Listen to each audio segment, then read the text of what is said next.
What's up, ladies and gentlemen of YouTube? Boogie2988 coming at you live once again through the power of the internet. Tonight's been a stressful night. I'm dying.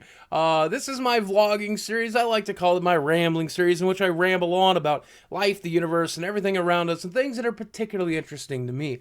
And this week I want to talk a little bit about buying a home. I want to talk a little bit about getting my shit together. I want to talk a little bit about my health. I want to talk a little bit about my wife. I want to talk a little bit about YouTube, and I want to talk a little bit about the games I've been playing. And let's start with that because I haven't been doing a lot of gaming talk lately. Now, as you guys know, it's January, so that means there's not a lot of games coming out right now, and we have a nice slight break, which means I can start working on the catalog of games that I got to play a little bit of and talk to you about during the last year.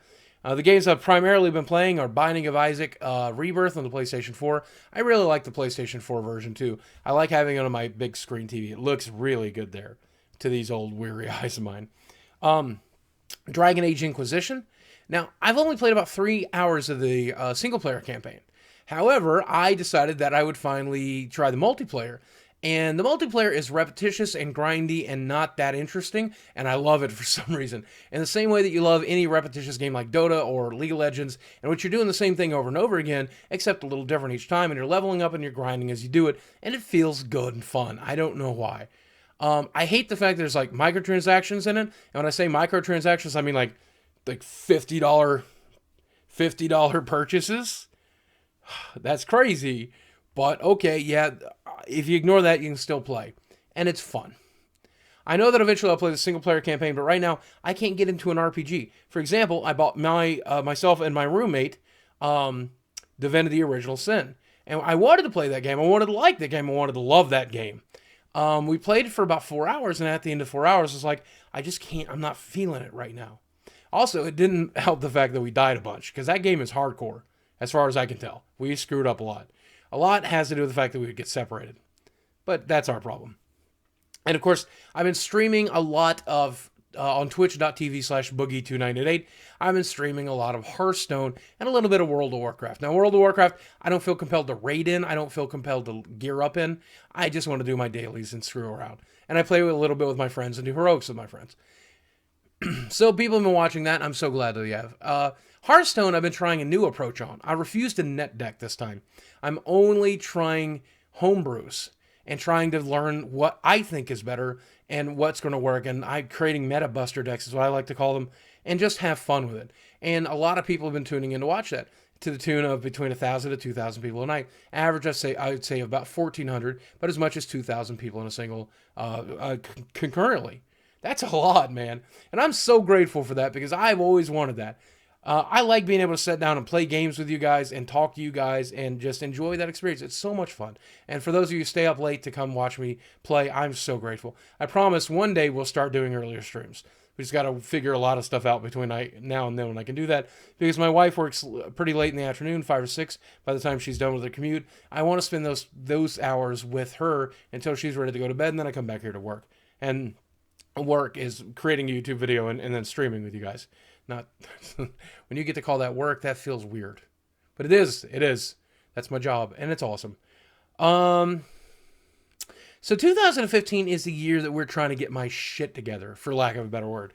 I get my, not just this. This is obviously at the top of the list. Good news, I've lost about 3 pounds since the beginning of the year already. A lot of it's because I've not been eating a lot, and a lot of it's because I've been exercising my ass off.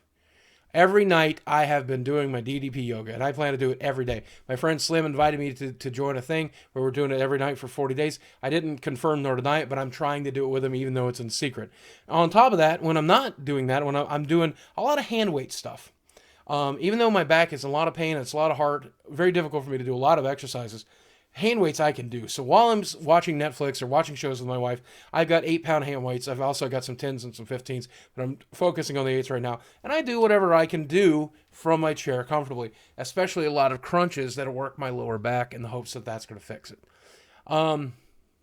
It's slow going, and it's going to be very slow progress, but it's something. I'm hoping that by the time I get to see Bo Burnham in March in concert, or I guess I call it whatever you call a show. I think it's called Make Fun. I'm hoping by the time I go to VidCon this year in July, which is near my birthday, those events will be awesome for me because I'm going to be in a lot better shape. Hopefully a few pounds lighter and hopefully a lot stronger. And those are the two things I'm primarily working on. Now, there's some other stuff. We got a lot of doctor's appointments to get. We have to see a dentist to really work on these teeth.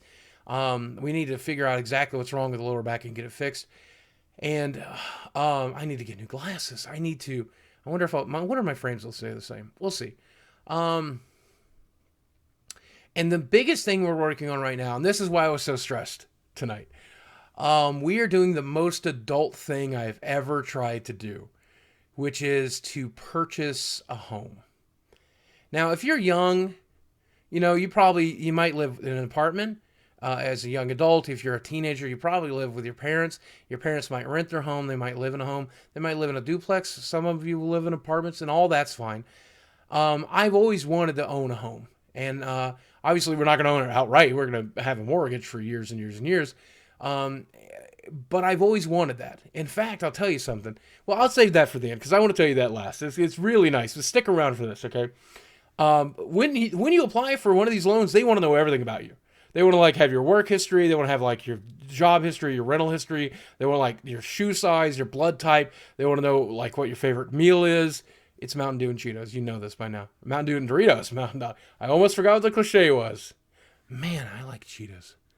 Anyway, they want to know everything. So we've been getting all that stuff together. And my wife has been such a joy this last weekend because all this has been stressful. We've been working on the house, getting things ready in the hopes that this all works out. We've been house shopping and we found some houses, pretty meager homes. We're not trying to go for something crazy here. We're just trying to get something that's ours and that we can pay off in a reasonable amount of time. And we're focusing on just something nice. I hope you guys will like the homes that the home we eventually end up in, and I will be glad to show it to you. We're certainly not going to bite off more than we can chew, though. But it's scary. It's really scary, and it's tough. And tomorrow we're going to go in and we're going to meet and we're going to see whether or not it's even a possibility for us. And that's the scariest thing because it might not be because don't have great credit and you just never know. You just never know. And we don't know that we'll be able to get into any of the homes that we like. And so, it's scary. It's really scary. And it's really been screwing with my anxiety. But my wife has been such a pleasure during it. And I'm so grateful to have her. But here's what I wanted to tell you, okay? I'm about to buy a house in Northwest Arkansas. 18 years ago, I was homeless on the streets of Arkansas. And that's something. Right here in this town that I'm in right now, I was homeless on the streets. And thanks to the gentleman who I refer to as my roommate, we were friends. After a couple of weeks of being homeless, he gave me a dorm room floor to sleep on.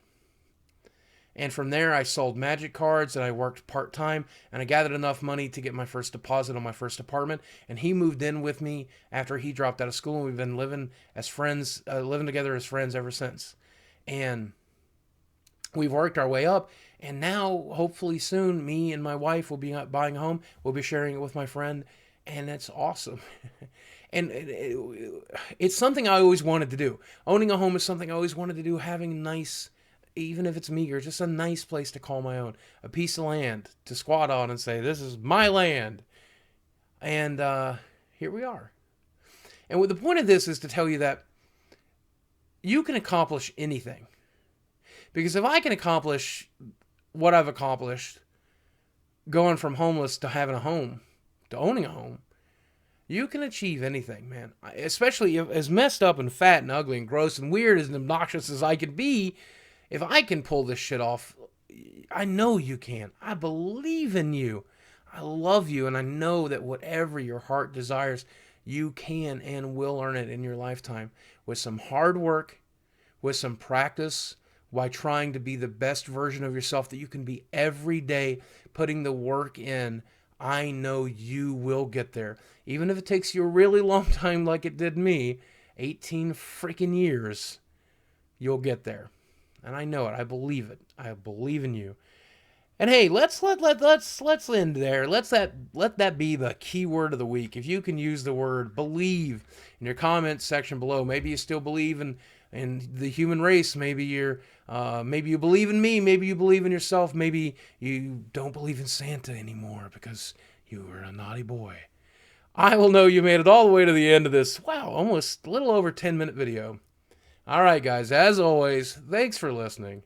I love you very, very much, and I'll speak with you soon. I believe in you. Kick life's ass.